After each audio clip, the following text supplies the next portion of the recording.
So everyone keeps asking me the same question right now. Arnie, why aren't home prices crashing in Minneapolis? Why are homes still selling when rates are this high? Well, today I'm going to show you the data behind the real reason, and it has nothing to do with interest rates. It has everything to do with household formations, new construction, and a 3.8 million home shortage that nobody is talking about. So let's break it down.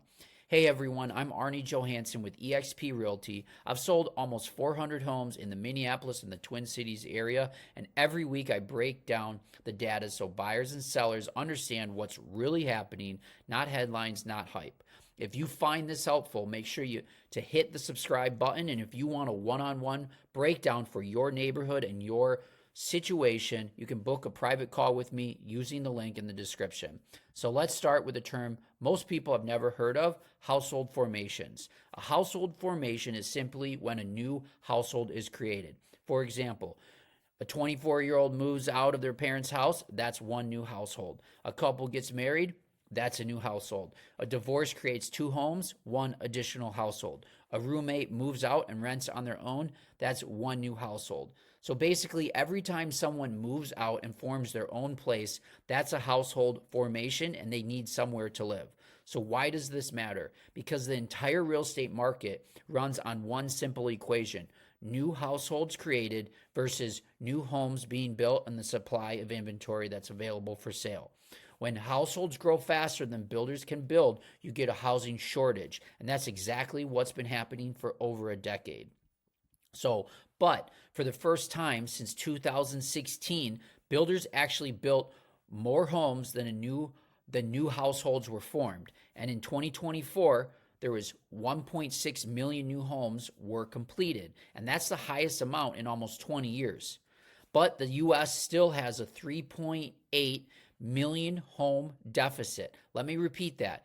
Even with one of the strongest construction years in nearly 2 decades, you still have about 4 million homes that were short for the inventory. At this pace, it would take 7.5 years to catch up. So even when new construction outpaces household formations for 1 year, we're still so far behind it doesn't even make a dent. And here's where this hits home. Minneapolis and the Twin Cities follow the exact same pattern. We're massively underbuilt. We do not have enough housing. The numbers prove it. Right now, Minneapolis only has 800 houses available for sale on the market. Compare that to 2008, we had 3,700 homes available for sale. So you can see why prices aren't falling. Even if buyer demand slows for a few months, supply is still way too low. Updated homes, they will sell quickly if they're priced right. Vacant properties that are overpriced and they're outdated, those are negotiating opportunities for buyers. But let me make this clear. Just because house prices are going up in general doesn't mean that you can just put your house on the market and it's just going to sell at any price. It still needs to compete against what else is out there available for sale. So overall, pricing stays stable because there's still a massive inventory problem. And people keep waiting for a crash, but a crash needs one thing: a huge surge in inventory. And we're nowhere close. In fact, builders are still underbuilding. Household formations are still growing. Minneapolis inventory is stuck at historically low levels. Sellers with good properties still get strong offers if they're priced well. Often they get multiple offers.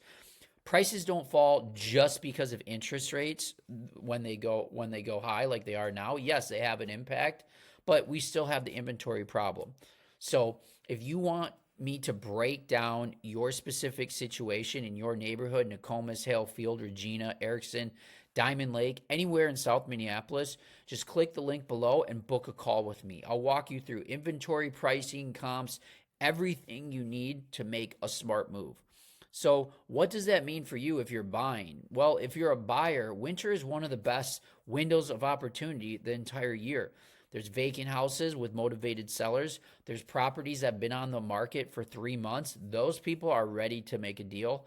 And that is really what matters. So if you are looking for like an updated house that's really nice and it's priced well, you're still probably going to have people to compete against for that property, because in Minneapolis, there's just a lot of old houses that need like $100,000 worth of work. I've just toured like 20 of them this weekend, and I'll get that into another video, but you still need to be ready to compete in multiple offers if you find a really great deal.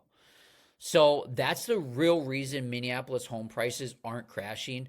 The national housing shortage is still massive, and supply here in the Twin Cities remains incredibly tight. If you want a one-on-one strategy session, whether you're buying, selling, or investing, you can schedule a private Zoom call with me using the link below. Or you can call or text me anytime. I'm always here to help. Make sure you subscribe for weekly Minneapolis market updates, and I'll see you in the next video.